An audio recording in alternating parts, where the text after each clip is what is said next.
Достар, баршаңызға сәлем. Салатты әдемі қамырдан жасалған корзинкаға салуды көрсететін болам. Дәлірек айтқанда, корзинаны қалай жасаймыз, соны көрсетем. Құрамы өте қарапайым.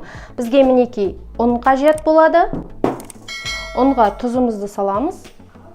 Және кәдімгі бөлме температурасындағы суды құйып, қамыр илейміз.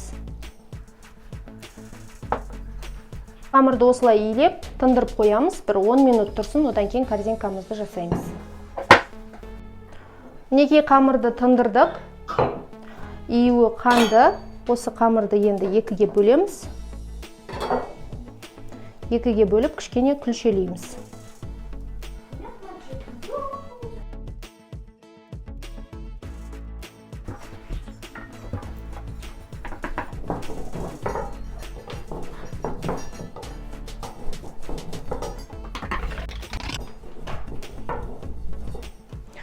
Осылай дөңгелектеп жайып аламыз.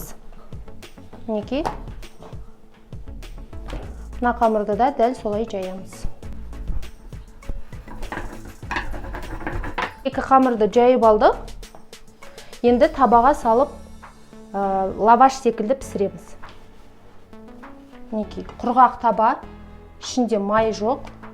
Құрғақ табаға саламыз. Екі жақ бетін аударып, шамамен бір 30 секундтай пісіреміз.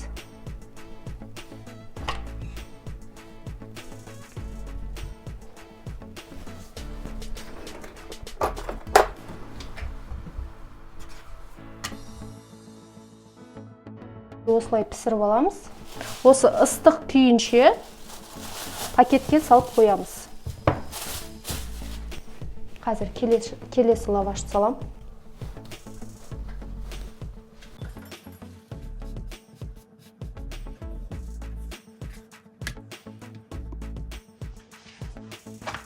Так, мінекей болды, дайын. Пакетке салып қоямыз. Енді корзинкаларымызды майға қуыратын боламыз. Мынадан кішірек ыдыстарыңыз болса, кішірек ыдыс алғандарыңыз дұрыс болады. Менде енді кіші ыдыс болмай тұр, сондықтан осыған жасаймын қазір ебін тауып. Осындай сүзгіш болу керек, және осындай шөміш. Енді жаңағы дайындаған лавашымызды аламыз. Мына сүзгішімізге саламыз. Енді майымызға саламыз. Осылай. Ортасын міндетті түрде шөмішпен басып тұрасыздар.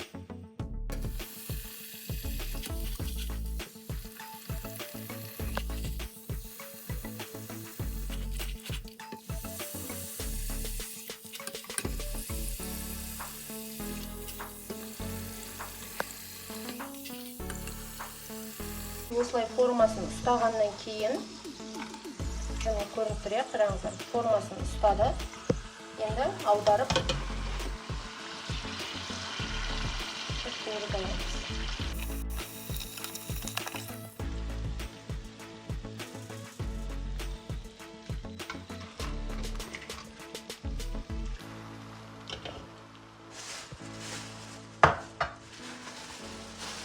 Келесі лавашты да дәл солай, шөмішке лавашты қоямыз. Байқаңыздар, қолдарыңыз күйіп қалмасын. Дәл ортасына шөмішті қойып басып тұрамыз да.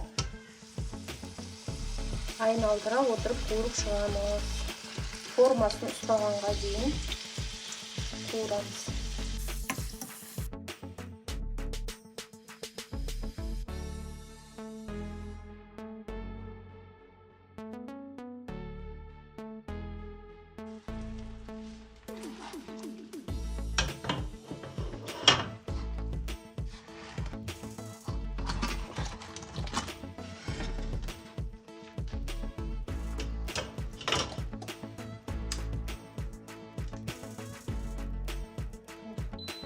Мінекей корзина дайын болды, өте жылдам, өте құрамы қарапайым. Ішіне кез келген салат түрлерін сала берсеңіздер болады.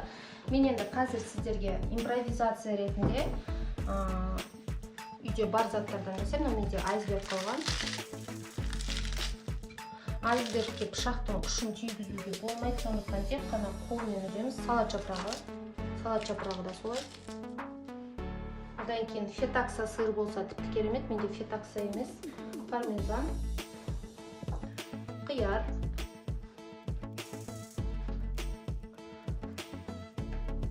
қызанақ, аздап кедір жаңғағы, зәйтүн майы,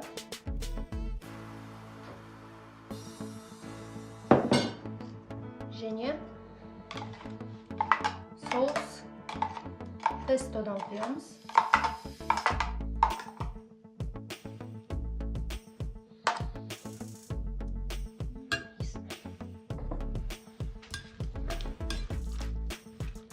Қолмен араластырған дұрыс әрине.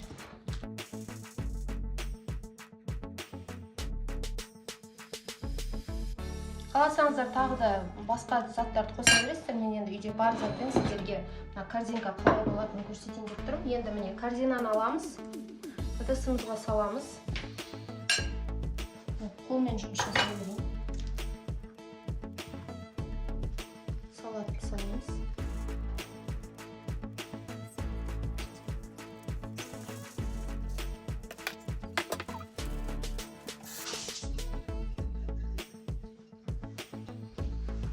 Аздап көк пияз,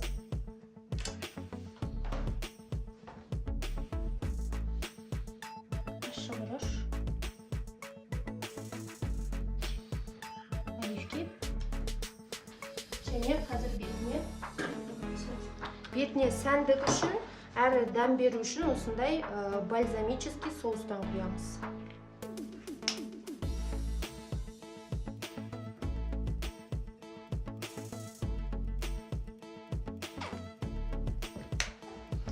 Корзинкаға неше түрлі дәмді салаттарды салып ұсынсаңыздар болады. Ас болсын!